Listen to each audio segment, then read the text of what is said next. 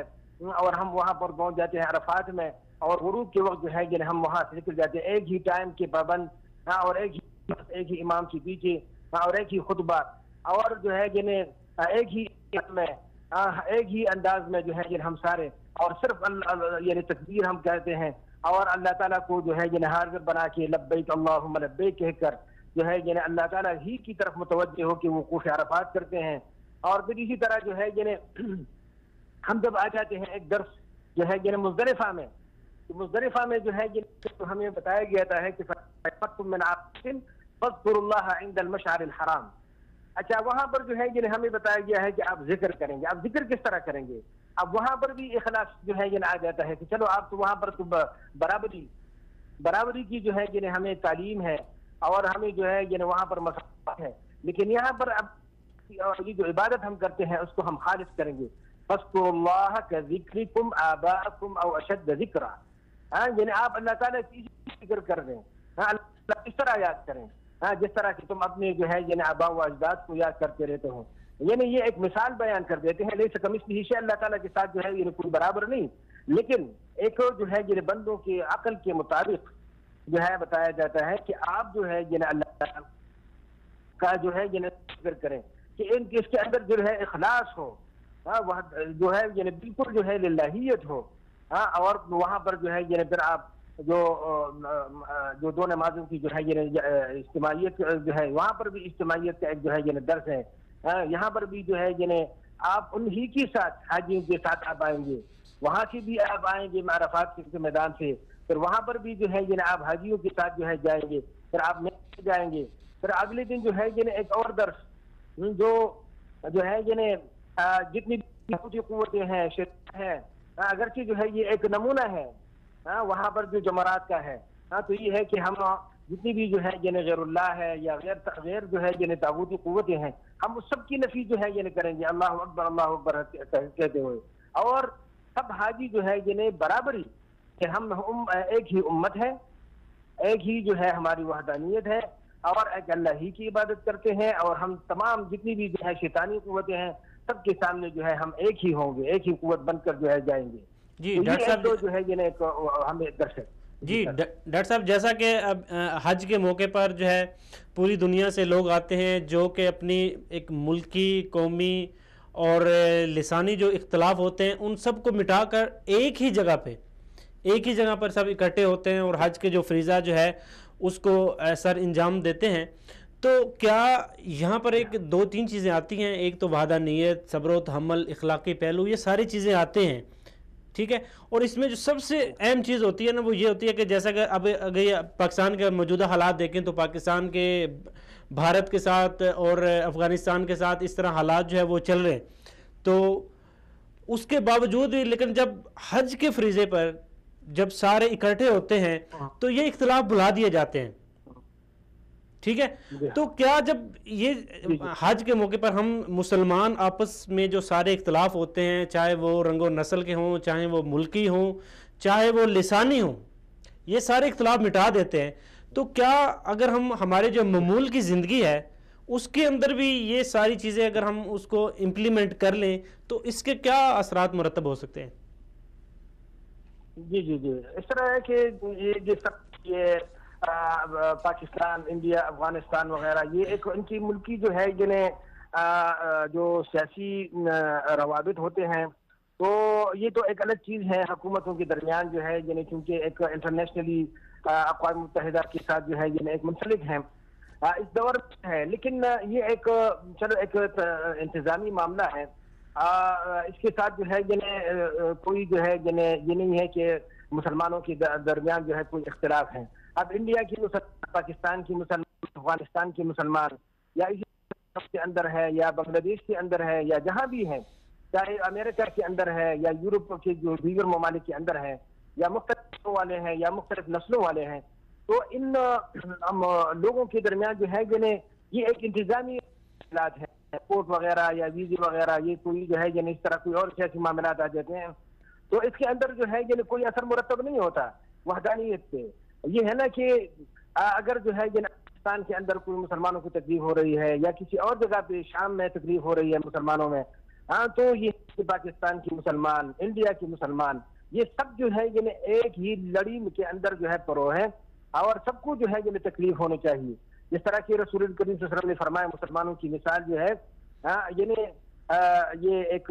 جو بنیاد بلڈنگ کی بنیادوں کی طرح ہے، اینٹوں کی جو بنیاد ہوتی ہیں، اور جب ایک یا بدن کی صورت میں ہوتی ہے کہ اگر کہ جو ہے یعنی پاؤں میں تکلیف ہے تو سر میں درد ہوتا ہے، اور پوری جو ہے یعنی بدن اس میں جو ہے وہ بخار میں مبتلا ہوتا ہے، جو حدیث کا جو ہے مفہوم ہے۔ تو گزارش یہ ہے کہ مسلمانوں کے اندر یہ باقی جو ہے یعنی اختلافات، ادھر جو ہے حج کا جو ہے یعنی یہی ایک درس ہے کہ یہ ایک ہماری جو ہے یعنی ایک ہی اور ایک ہی جو ہے جو رسول کریم صلی اللہ علیہ وسلم جس کے ہم امتی ہیں، اور یہاں پر جو ہے یعنی تشریف فرما ہے، اور سب جو ہے یعنی یہاں پر آتے ہیں، اور ایک ہی جو ہے یعنی وحدانیت کی درس۔ تو یہ جو ان کے امور ہے یہ ہماری اختلافات کا جو ہے سبب نہ بنے۔ یہ ایک انتظامی، جس طرح کہ میں نے بتا دیا، یہ ملکوں کا اپنا ایک حساب کتاب ہوتا ہے، لیکن مسلمانوں کا یعنی ان کی اخلاقیات کا، ان کی تکالیف کا جو ہے یعنی ایک دوسرے کا جو ہے یعنی ادراک ہونے چاہیے، اور یہاں پر بھی جو ہے یعنی اس طرح یہ ڈسکشنز جو ہے یعنی نہ ہو حج کے موقع پر کہ بھئی آپ کی جو ہے یعنی افغانستان میں یہ ہو رہا ہے پاکستان کے ساتھ، یا انڈیا والے جو ہے پاکستان کے ساتھ یہ کر رہے ہیں، یا یہ، تو یہ جو ہے حکومتوں کے اپنے اختلاف ہیں۔ ہمارے مسلمان جو ہے یعنی وہاں پر جو ہے یعنی اسی طرح جو ہے یعنی بحث و مباحثہ یا دیگر سیاسی بحث و مباحثہ پہ اپنا جو ہے یعنی قیمتی وقت ضائع نہ کریں، اور اپنے جو ہے یعنی رب کے ساتھ جو ہے اپنا جو ہے یعنی تعلق برقرار رکھیں، وقوف عرفات کے میدان پہ، جو ہے مزدلفہ کے میدان پہ، اس طرح جو ہے یعنی منی کے وقت جو ہے یعنی اسی طرح یعنی حرم کے اندر، سائی کے اندر،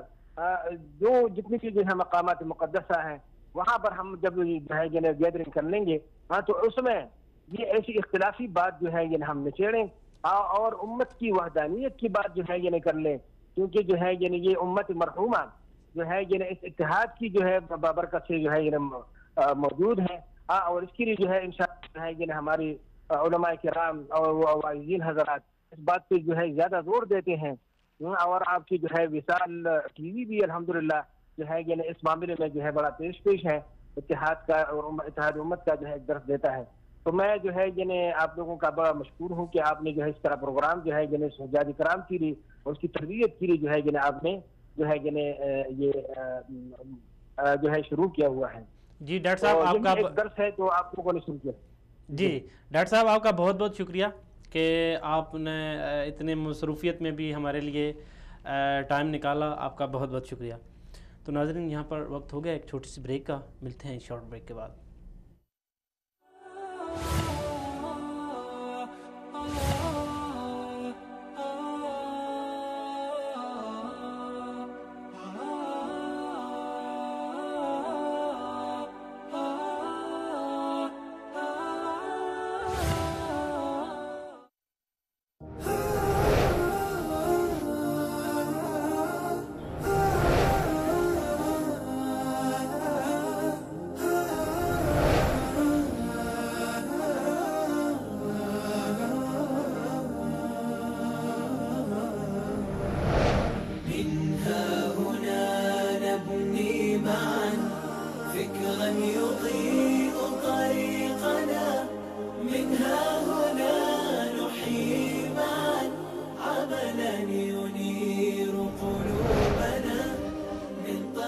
رسالة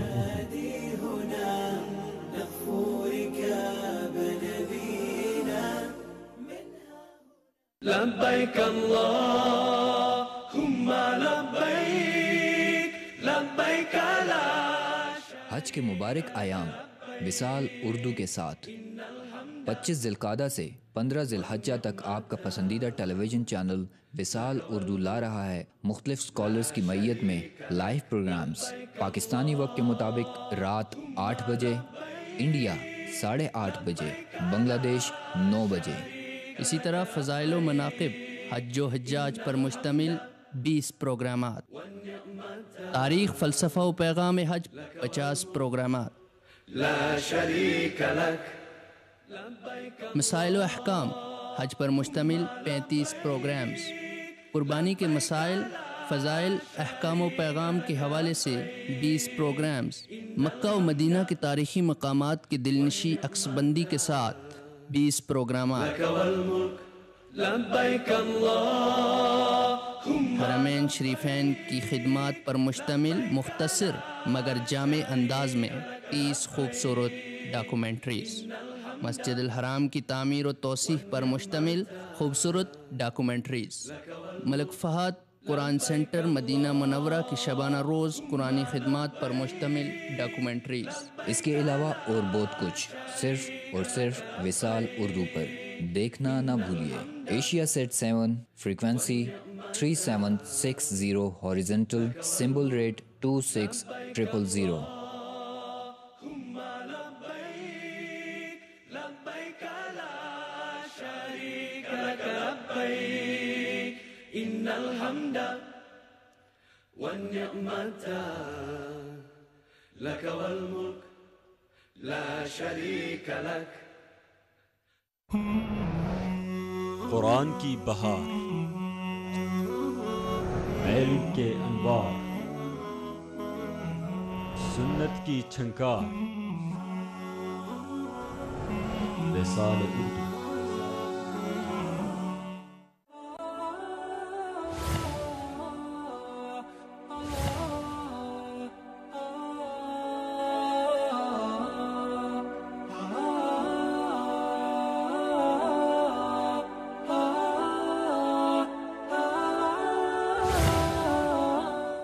ناظرین، آپ کو ایک بار پھر سے خوش آمدید کہتے ہیں۔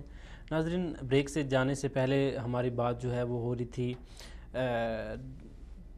قومی اور اس کے رنگ و نسل اور یہ ساری چیزیں جو ہیں ہمارے یہ جو اختلاف ہیں یہ ان کا ایک تھوڑا سا پس منظر کہ ہم جب سارے مسلمان اکٹھے ہوتے ہیں، حج کے لیے جاتے ہیں، عمرہ کے لیے جاتے ہیں، تو وہاں پر جا کر ہم ان سب چیزوں کو بھلا دیتے ہیں۔ اس میں ہمیں صرف ایک ہی چیز ہوتی ہے، وہ ہم اپنی عبادت میں مشغول ہوتے ہیں، اور وہاں پر ہم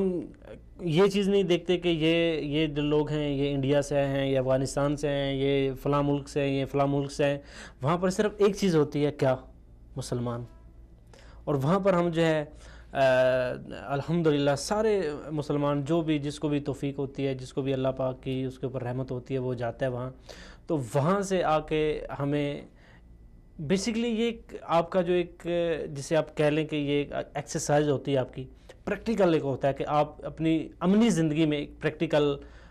جو ہے وہ کر رہے ہیں، اور آپ پیار، محبت اور یہ ساری چیزیں جو ہیں ان کو اپنے ذہنوں میں، اپنے اعمال میں سمیٹ کر لاتے ہیں، اور وہاں سے جب واپس آتے ہیں تو ہمارے ذہن میں ایک میسیج ہوتا ہے، ایک پیغام ہوتا ہے جو ہم نے دوسرے لوگوں تک پہنچانا ہوتا ہے۔ تو ناظرین، ابھی ہمارے ساتھ لائن پہ موجود ہیں مولانا یاسر اقبال کشمیری صاحب، جو مذہبی اسکالر ہیں۔ السلام علیکم۔ وعلیکم السلام ورحمۃ اللہ، کیا حال ہے بھائی؟ خیریت ہے؟ الحمدللہ یاسر صاحب ہم آپ کو اپنے پروگرام میں خوش آمدید کہتے ہیں۔ جی یاسر صاحب، حج جو ہے وہ جو ہمارا موضوع ہے وہ اخلاقی پہلو کو ہم اجاگر کر رہے ہیں، تو اس میں حضرت ابراہیم علیہ السلام کی بیش بہا قربانیاں ہیں، تو یہ ہم اس قربانیاں جو ہیں وہ ہمارے لیے اس میں کیا سبق ہے؟ ہمارے لیے اس میں یہ سبق ہے میرے بھائی، سب سے پہلے یہ ہے ابراہیم علیہ السلام کو اللہ تعالیٰ نے جب اولاد دی، سب سے پیاری اولاد اسماعیل علیہ السلام، تو انہوں نے اللہ کے حکم کے اوپر اس اپنی اولاد کو قربان کرنے کا مکمل مسلمان میں ارادہ کیا، اور اس کے لیے انہوں نے پورا اپنا جو قربانی کا جو طریقہ ہوتا ہے وہ انہوں نے اختیار کیا. تو اس سے ہمیں درس یہ ملتا ہے کہ یہ جان ہے، جو انسان کی جو جان ہے یہ اللہ کی دی ہوئی ہے، یہ اللہ کی امانت ہے. اگر وہ اگر اللہ حکم دے کہ اس کو میرے راستے میں قربان کرے تو ہمیں قربان کرنا چاہیے، ہمارے پر فرض ہے کہ ہم قربان کریں. یہ جان اللہ کی امانت ہے. ابراہیم علیہ السلام نے اس امانت کو ادا کیا ہے، اس امانت کو ادا کیا، اس امانت میں خیانت نہیں کی، بلکہ انہوں نے امت کے لیے درس چھوڑا ہے کہ اللہ کے حکم کو چاہے وہ کتنا ہی مشکل کیوں نہ ہو، چاہے وہ اولاد کے اوپر کیوں نہ ہو، چاہے وہ مال کی صورت میں کیوں نہ ہو، چاہے وہ کسی بھی صورت کیوں نہ ہو، اس کو بجا لانا چاہیے. دوسری بات یہ ہے ابراہیم علیہ السلام نے جو قربانی دیا، بس دیکھیں بیت اللہ شریف کو بنا، وَيَرْفَعُ إِبْرَاهِيمُ الْقَوَاعِدَ مِنَ الْبَيْتِ وَإِسْمَاعِيلُ رَبَّنَا تَقَبَّلْ مِنَّا إِنَّكَ أَنْتَ السَّمِيعُ الْعَلِيمُ. دیکھیں عمل صالح تو سب کرتے ہیں، نیکی کا عمل سب کرتے ہیں، لیکن جو مومن کا جو عمل ہے، مومن کے عمل کے اندر یہ چیز ضروری ہونی چاہیے کہ اس کا عمل، اس کی امید، اللہ سے امید رکھنا اور اللہ سے ڈر رکھنا، ان دونوں چیزوں کے درمیان جمع ہونا چاہیے. ابراہیم علیہ السلام نے امید کر کے اللہ سے دعا کی قبل ملے، اللہ ہم کام تو کر رہے، تیرے گھر کو بنا رہے، مگر یہ کہ اس کو تو قبول کرے. تو یہ عاجزی ابراہیم علیہ السلام کی، یہ نہیں کوئی بندہ، دیکھیں کتنا عظیم گھر ہے اللہ کا، اس کو بنا رہے، لیکن تب بھی اللہ سے دعا مانگ، اللہ نے ان کو حکم دیا کہ اس گھر کو بنائیں اپنے بیٹے کے ساتھ، بیٹے کو اپنی اس نیکی کے کام میں شریک کیا. تو ہمیں یہ بھی درس ملتا ہے کہ اپنی اولاد کو نیکی کے راستے کی طرف لے کے آئیں، نیکی کا جو کام خود کر رہے ہیں اس میں اپنی اولاد کو بھی شریک کریں. افسوس کی بات یہ ہے کہ ہم نیکی کے کام میں اپنی اولاد کو ترغیب دیتے نہیں ہیں، بلکہ ہم ان کو دور رکھتے ہیں. یہ آپ کی بس کی بات نہیں ہے، یہ آپ کا کام نہیں ہے، یہ آپ کا نہیں ہے. یہ چیز ابراہیم علیہ السلام نے اس بات کی نفی کی ہے، اس بات کی نفی ہے کہ انہوں نے جب اپنے بیٹے کو ساتھ رکھ کر بیت اللہ شریف کی تعمیر کی اور عاجزی سے دعا کی، ربنا تقبل منا، اے ہمارے رب ہم سے یہ نیکی ہے، یہ تیرے گھر کو عظیم گھر کو بنا رہے ہیں، یہ تیری پیاری دھرتی پہ جس کی تو نے قسمیں کھائی ہیں، اس دھرتی کے اوپر یہ تیرا پہلا گھر ہے کہ جس کے بارے میں تو نے ہمیں حکم دیا ہے کہ اس کو بنائے، ہم نے یہ گھر بنا لیا ہے، اللہ اس کو نیکی کو قبول کر. تیسری بات یہ ہے کہ دیکھیں ابراہیم علیہ السلام نے یہ ہمیں درس دیا ہے کہ دیکھو مال کو اللہ کے راستے میں قربان کرنا چاہیے. مال بھی اللہ کی امانت ہے، انسان کے سانس بھی اللہ کی امانت ہے، سانس لینا بھی وہ اللہ کے حکم سے ہی ہے اور یہ اللہ کی امانت ہے، اس کے بارے میں محاسبہ ہوگا، قیامت کے دن حساب ہوگا. ابراہیم علیہ السلام نے اپنے مال کو بھی اللہ کے راستے میں قربان کیا، مال کو بھی اللہ کے راستے میں، اولاد کو بھی قربان کیا، اپنے جتنی بھی محبت ہے سب کو قربان کیا. دیکھیں حاضر علیہ السلام کو اور اسماعیل علیہ السلام کو، دونوں کو مکہ میں چھوڑ کر ربنا انی اسلمت من ذریتی بواد غیر ذی زرع، کوئی اس میں کوئی نہ کوئی دانا اگتا ہے زمین کے اندر، نہ اس میں کوئی پھل ہے، اس میں کوئی رزق ہے، کچھ بھی نہیں ہے، چکی المیدان ہے، صحرا ہے، اس میں اپنی بیوی اور بچے کو چھوڑ کے جا رہے اور کیا سیدھے اللہ کے حکم سے فلسطین شام کی طرف چلے گئے اور اپنے اولاد کی محبت کو بھی قربان کیا، اپنے امت کے لیے درس چھوڑا کہ دیکھیں دین اسلام کے لیے، دین اسلام جو کوئی بھی دین ہے، بالخصوص دین اسلام، وہ قربانیاں مانگتا ہے. وہ یہ ایسے نہیں آیا، ایسی جو ہے نا راستے میں چلتے ہوئے دین نہیں پھیل گیا، دین کے لیے قربانیاں چلی ہیں. انبیاء علیہ السلام، بالخصوص نبی اکرم صلی اللہ علیہ وسلم نے قربانیاں دی ہیں. آپ کے جد امجد نے قربانی دی ہے، اپنے بیٹے کی قربانی دی ہے، اپنے محبتوں کی قربانی دی ہے. حاضر علیہ السلام کو انہوں نے مکہ میں چھوڑا، بالکل کوئی بھی اس میں نہ کوئی انسان ہے، نہ چرندہ، نہ پرند ہے، کچھ بھی نہیں ہے، وہاں چھوڑ کے چلے گئے دین کے لیے. جی کیونکہ ابھی ہمارے پروگرام کا جو ٹائم ہے وہ بھی بالکل شارٹ سا رہ گیا، تو یہاں پر ایک سوال ہے کہ قربانی جو ہے حضرت ابراہیم علیہ السلام کی بے انتہا قربانیاں ہیں انہوں نے، وہ اس میں ہمارے لیے جو ایک سبق ہے، چونکہ اب اگر اسپیشلی اگر پاکستان کی اب بات کریں تو پاکستان کے جس طرح کے حالات چل رہے ہیں،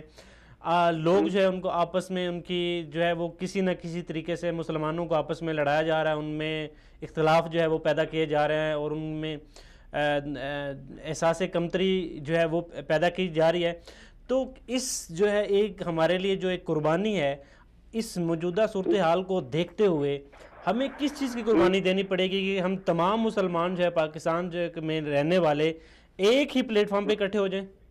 اپنے جو یہ آپس کے اختلاف، آپس کے جو لڑائی جھگڑے، اس سب چیزوں کو ختم کر بالکل اپنی آنا کو قربان کرنا چاہیے. سب سے پہلی یہ بات یہ ہے، سب سے پہلے اپنی آنا کو قربان کرنا چاہیے. اور واعتصموا بحبل اللہ جميعا ولا تفرقوا، اس آیت سے امتصال بننا چاہیے، اس آیت کے اوپر عمل کرنا چاہیے کہ تمام اپنے مسلمان جو مکتب فکر کے جو لوگ ہیں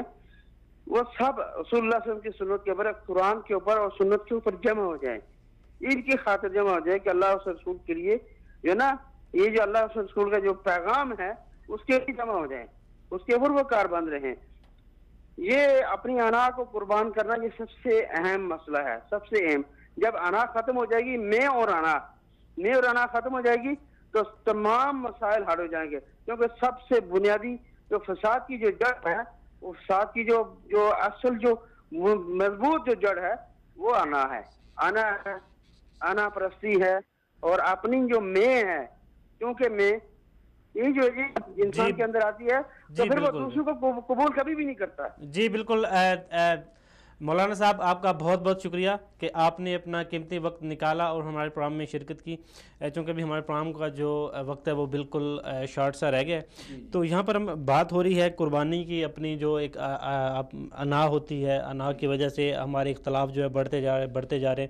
تو اس ساری صورتحال کو سامنے رکھتے ہوئے ایک حاجی جو ہے وہ یہاں پر آتا ہے، حج میں جاتا ہے. تو حج میں جا کر وہ یہ چیز سیکھتا ہے کہ یہاں پر کوئی اختلاف نہیں ہے مذہبی، کوئی کسی قسم کے کوئی بھی اختلاف نہیں ہے. یہاں پر صرف ایک چیز ہے، وحدانیت. جو رسول اللہ صلی اللہ علیہ وسلم نے ہمیں، جو اسلام نے ہمیں جو چیز سکھائی ہے، وحدانیت، آپس میں اختلاف، یہ چھوٹے چھوٹے اختلاف، یہ بیسکلی غلط فہمیاں ہوتی ہیں. ٹھیک ہے، ان چیزوں کو لے کے آپس میں یہ جو لڑائی جھگڑے، یہ ساری چیزیں ہوتی ہیں. تو ایک حاجی یہاں سے پھر جب واپس جاتا ہے، اب حج میں، ابھی حج کے میدان میں ہے، حج کے میدان سے واپس جا رہا ہے وہ، تو وہ کیا میسج لے کے جا رہا ہے، وہ کیا اپنے ایک تبدیلی جو ہے وہ لے کے جا رہا ہے کہ باقی اپنے جو بھائی ہیں، جو دوسرے لوگ ہیں، ان کے لیے وہ کیا ایک میسج لے کے جا رہا ہے، اور کیا اس کو ایک اپنا کردار ادا کرنا چاہیے. ہاں، جیسے کہ مولانا صاحب فرما رہے تھے کہ اللہ رب العزت کا پیارا فرمان ہے وَاعْتَصِمُوا بِحَبْلِ اللَّهِ جَمِيعًا وَلَا تَفَرَّقُوا، اللہ کی رسی کو مضبوطی سے تھام لو، آپس میں ٹکڑے ٹکڑے نہ بنو. اب جب انسانوں کو اکٹھا کرنا ہے تو انسان کا اور جانور کا فرق ہوتا ہے. انسان ایک نظریے پہ اکٹھے ہوتے ہیں، ایسا نہیں ہے کہ کوئی چھڑی لے کر سارے انسانوں کو اکٹھا کر لے. وہ نظریہ کیا ہے؟ وہ بحبل اللہ، اللہ کی رسی ہے. حبل اللہ الممدود من السماء الی الارض، اللہ کی رسی ہے جو آسمانوں سے آئی ہے، اور وہ کتاب اللہ ہے. نبی رحمت علیہ السلام جو پیارا فرمان ہے کہ ترکت فیکم امرین، لوگوں میں آپ میں دو چیزیں چھوڑ کر جا رہا ہوں، ایک کتاب اللہ ہے اور ایک میرا طریقہ ہے. مسجد نبوی کی جب آپ زیارت کرتے ہیں تو وہاں دیکھتے ہیں کہ جو محراب شریف ہے اس کے اوپر حدیث مبارک لکھی ہوئی ہے کہ ان الدین لا یعرض الی المدینۃ کما تعرض الحیۃ الی جحرها، کہ جس طرح ایک سانپ ہے باہر جاتا ہے پھر واپس اپنے بل میں آتا ہے، اس طرح دین اسلام حرمین شریفین سے نکلا ہے، پوری دنیا میں پھیلا ہے، پھر واپس ادھر ہی آ جائے گا. اب سارے مسلمانوں کے لیے یہاں ایک رہنمائی کا پیغام ہے. ایک اذان ہے، ایک امام ہے حرمین شریف میں، سارے نماز پڑھتے ہیں اور خوش ہیں. یعنی یہ نہیں ہے کہ دل میں کوئی تنگی ہے. اور وہ نبی رحمت صلی اللہ علیہ وسلم کا جو پیارا خطبہ ہے، جو خطبہ حجۃ الوداع ہے، جس میں آپ نے ارشاد فرمایا کہ الا لا فضل لعربی علی اجمی ولا لاجمی علی عربی ولا لاسود علی احمر ولا لاحمر علی اسود،